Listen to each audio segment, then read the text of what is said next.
alibatizwa na Yohana.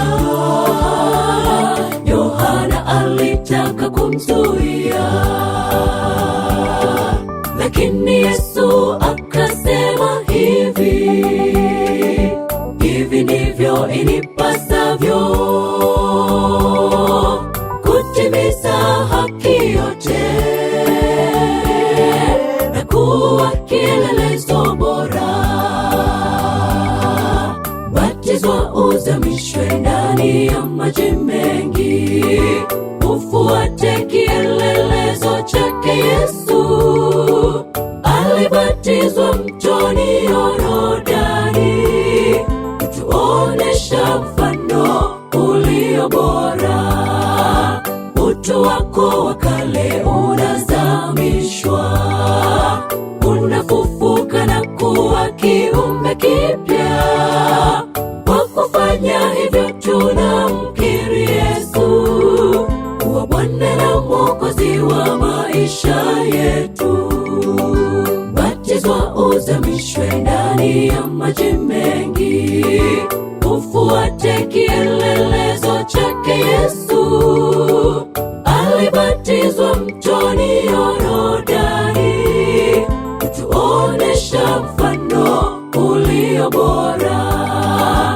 Utu wako wa kale unazamishwa, unafufuka na kuwa kiumbe kipya. Kwa kufanya hivyo tunamkiri Yesu kuwa Bwana na Mwokozi wa maisha yetu.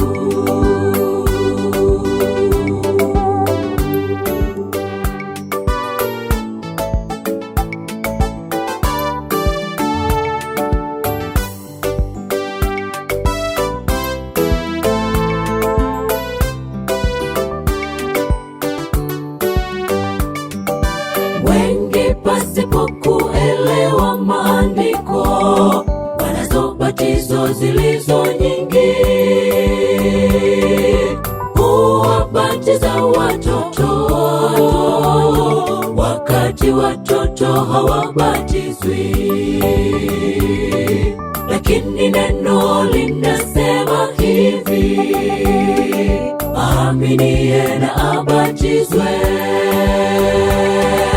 kwa jina lake Baba, Mwana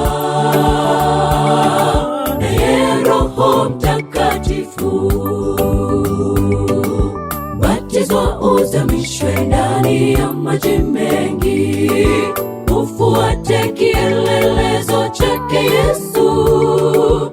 Alibatizwa mtoni Yordani, kutuonesha mfano ulio bora. Utu wako wa kale unazamishwa, unafufuka na kuwa kiumbe kipya.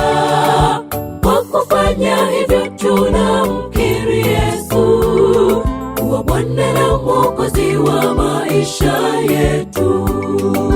Batizwa, uzamishwe ndani ya maji mengi, ufuate kielelezo chake Yesu. Alibatizwa mtoni Yordani, kutuonesha mfano ulio bora. Utu wako wa kale